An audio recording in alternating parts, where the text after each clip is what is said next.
So I guess my first question is, given that Bolivia has been in the news so much recently, and the longtime president of Bolivia stepped down, Evo Morales, what's the next step for Bolivia? Ooh, that's a good question.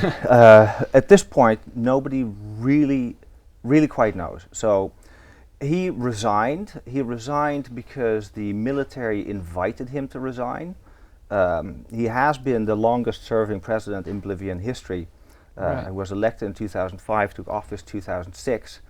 And the issue here was about elections, as you probably know. But so what's next is not clear, because along with him, the vice president, Alvaro Garcia Linera, also resigned, and the head of the Chamber of Deputies also resigned, and the head of the Senate also resigned, which effectively leaves the sort of the line of succession a little bit open. Right now, it's Janine Áñez who claims that she should be the next person, that she's next in line, if you will.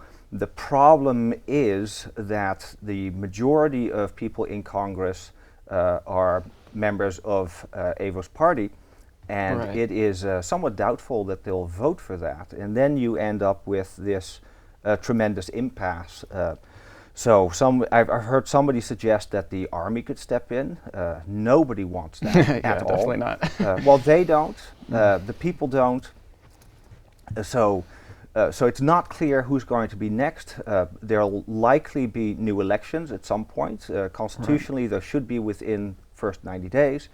So there should be new elections, but then the question becomes, well, can Evo run in those? Not clear. So who would the candidates even be? So it's really not clear. Whatever it's going to be messy. Yeah. Would you say it's in a bit of a power vacuum right now? Now that it's in a complete power vacuum right now. So it's basically just the military is in charge? Nope, they're not. Okay, so no one is in charge. Right now, the country has no president, and it has no vice president, and it has no head of Chamber of Deputies, and it has no head of Senate. So right now, effectively, nobody's in charge, and the cabinet is also gone. We've had a whole series of people stepping down. So yeah, there is a real power vacuum. Okay, wow. So I've heard a lot of people on Twitter and on social media describing this as a coup. Do you think that would be an accurate description? In a coup, so it's Evo says that, right? So he was on television yesterday. He goes, it's a golpe de estado, which is Spanish for coup. In a coup, somebody takes power. Right. No one's taken power. So he resigned, but he did so under pressure, and he did so in an atmosphere in which his life was legitimately in danger, I would say, right? Because there have been some lynchings going on, other things. His house was he's in Mexico right now as well, right? He's in Mexico now. His house was looted. His sister's house was looted and burnt down. It happened to a whole bunch of politicians. But so it's not a coup d'état. Okay. But but I don't think we have a real word for what this is. Okay, yeah. So, have there been any sort of similar situations to this in the past, like in history, like where, I don't know, I guess just public pressure of the people push a government? Obviously, there's like the French Revolution and stuff like that, but that's going back a bit far, But listen, Bolivia specializes in coup d'états. Okay. And it has them. In fact, it's pretty much how Evo Morales himself got into power. Really? Right in 2003, 4, and 5, there were public protests, widespread social convulsion of the same sort that we're seeing now, for different reasons, but just the same character, that in which President Gonzalo Sánchez de Lozada had to leave the country in fear of his life, just like Evo just did in 2003. Yeah. Wow. Then Carlos Mesa Gisbert took over. He was vice president, became interim president. He lasted until 2005, also had to leave. He called the country ungovernable when he left. Wow. And before that, Bolivia's had it's almost a hobby. They have this is the longest period of uninterrupted government that the country's ever known. Really? Right. So, and it's just under 14 years. Yeah, that's so crazy. What I don't recall ever really happening is, well, when Carlos Mesa Gisbert left, the interim presidency went to the head of the Senate because they were still there. So this situation where all of those other top officials, where they're all gone, insofar as I know, that has not happened before. That's really new. So in that case, do you think that Evo might be the person to return and become president again, or do you think that it'll be someone else? Part of the reason for the protest wasn't just that the elections were rigged, it's that he ran for a fourth term. Right. The Bolivian constitution allows 2. Now that's a 2009 constitution that he himself presided over. Right. It allows 2 terms. And in February 2016, because he wanted to run again, in February 2016 he held a referendum seeking to be allowed more terms. He was voted down in that referendum. He then went to the Supreme Court, which is stacked with people he appointed, and had them declare that bit of the Constitution effectively unconstitutional because it was a violation of his human rights. You apparently have a human right to run for president as many times as you like. So people were, even his supporters, even some of his supporters just thought like enough, right? We allow 2 terms, you've had 3, don't run for a third one. Then he did, and then it looked like he might come out on top, but not enough to avoid a runoff, which he would likely lose. Then he rigged it. That's what the protests were. So it was a bit more than just the rigging. It was the whole set of circumstances. Absolutely. So I understand why Evo Morales resigned, but what I'm confused about is why all his closest aides and political allies resigned as well, because isn't this the perfect opportunity for them to take over the country? No, it's the perfect opportunity for them to get lynched by an angry mob. Oh, okay. The problem is the police returned to the barracks. There was police mutiny. The military went on television to specifically state that they would not go in the streets and shoot at protesters, right? So there was nobody stopping these mobs, and like I said, Evo Morales' sister's house was looted and burnt down. Evo's own house was looted but not burnt down. Right. A variety of these other people also had their houses burnt down by angry mobs. We had people who had to flee their house, being attacked by, in San Julian, one of the Masistas, party members. Was attacked in his house by a mob of 150 people, managed to escape into the forest, right? And then they burnt down his house. One of the other allies, a mayor of the town of Binto, was almost publicly lynched, right? So she had they caught her, they dragged her around town. She was covered in red paint, and they cut her hair off. And she's quite frankly lucky that she wasn't doused in gasoline and set on fire. So no, I can understand why they resigned, because I would argue that somebody like the vice president, they could actually be murdered. Right. Okay. On that sour note, I guess let's turn to Chile. Okay. Okay. So right now, I've noticed that across the world we have honestly a lot of protests going on in many countries. We've got Hong Kong, Lebanon, Bolivia, and then Chile, of course. So don't call Hong Kong a country. Oh, sorry. In many places across the world. So do you think that right now we're at some sort of moment where people are seeing that other people are rising up and taking that opportunity to do it, or do you think it's more of circumstance that these are all happening at once? That's a really good question, right? Because in South America, it was we've had mass protests in Venezuela, obviously, so far to no effect. In Ecuador, where they only just got to an end, but it was two weeks of heavy protest where the government had to physically move from Quito to Guayaquil. Then Chile, and then Bolivia, and like you said, Hong Kong, but also Lebanon and Iraq. It's happening in an awful lot of places. It's difficult to know what ties them all together because the circumstances are different. Right? In Bolivia, it's about elections. In Chile, it's about something else. In Ecuador, it was about oil subsidies, or gasoline subsidies. In Hong Kong, it's about human rights, freedom, police brutality, and a variety of other things. So I can't see a pattern to the motivations for these mass uprisings. I would wonder if seeing them happen in some places makes other people, in Barcelona as well, of course, makes other people sort of feel like this is something they can do. but that would require a psychologist. I don't understand, so that I think if I could give you a good answer to this, I would end up with a Nobel Prize. Okay.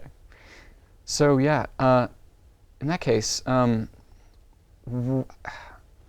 Chile is a bit of a different situation because I believe the politician is Piñeros, right? He's more center-right than leftist, and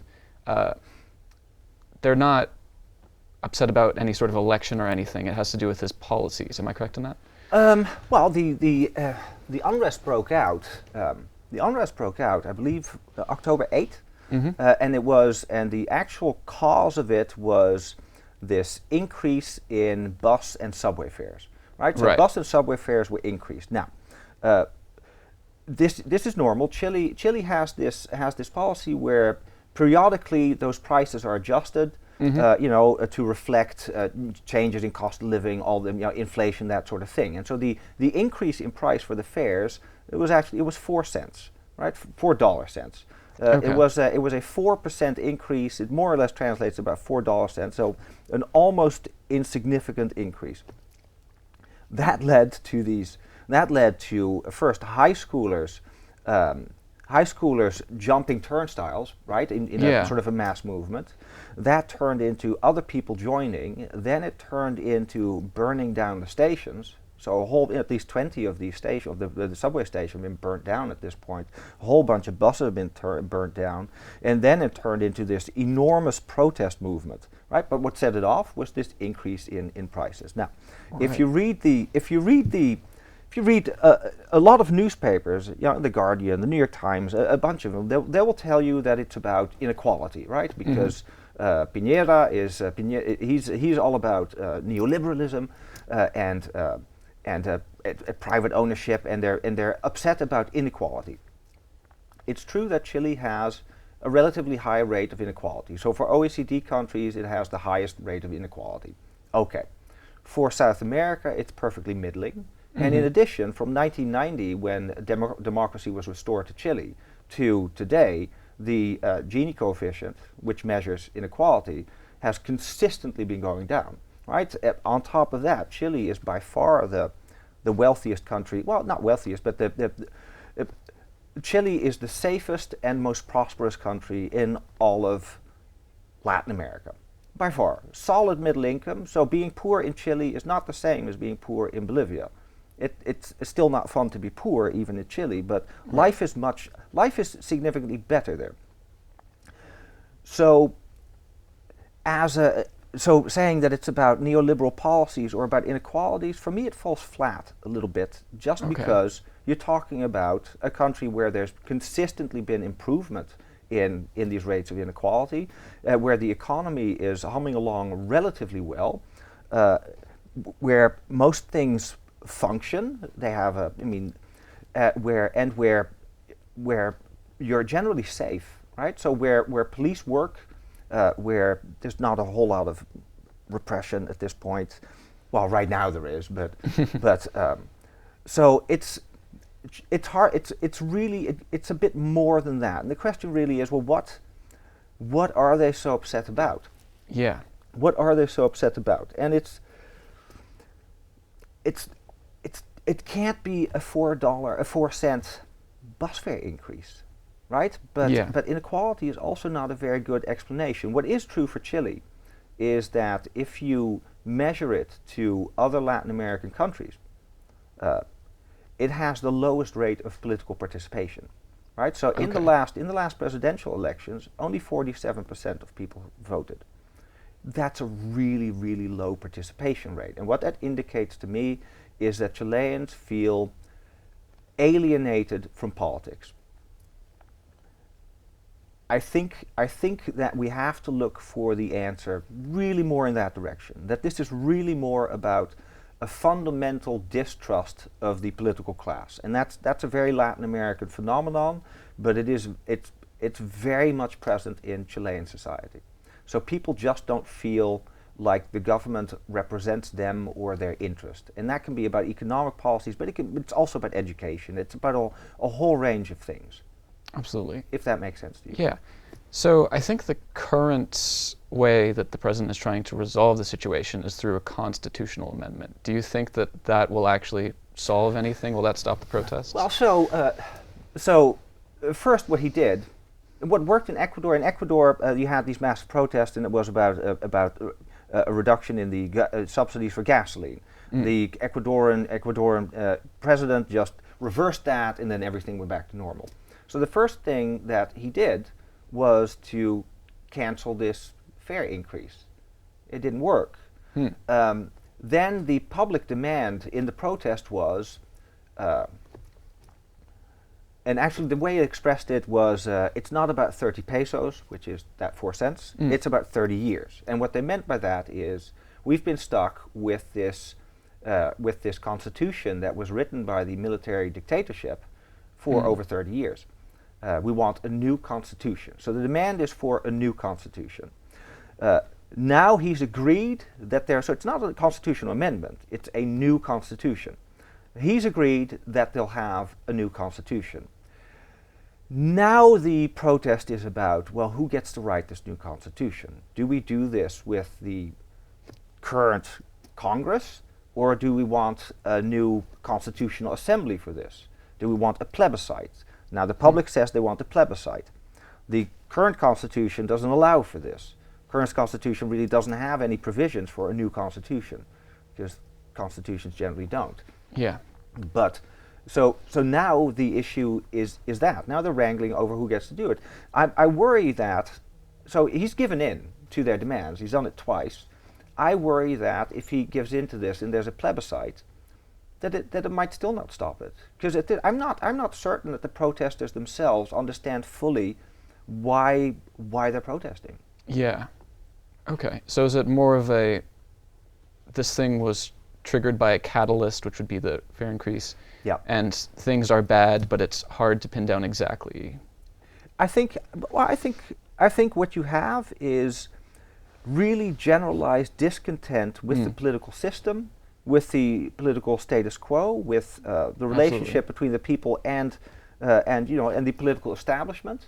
That came out, originally through this fare increase.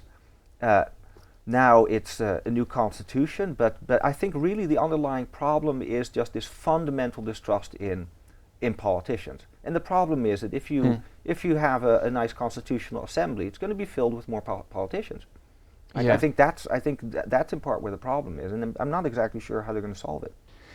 So another thing I wanted to touch on is this crazy story that happened recently. And basically there was this American extreme libertarian type called, I think, John Coben, who was driving on the road, and there were protesters blocking the road. And he said in a YouTube video or something that they started banging on his door. But basically what ended up happening is he took out his gun and ended up shooting a bunch of protesters in Chile. He was arrested for it, and I think he's going to serve trial soon. But this has been one of the weirdest news stories I've seen in a long time. Well, it was weird. Now he shot. From what I understand, is he fired one shot into the crowd and hit somebody in the thigh.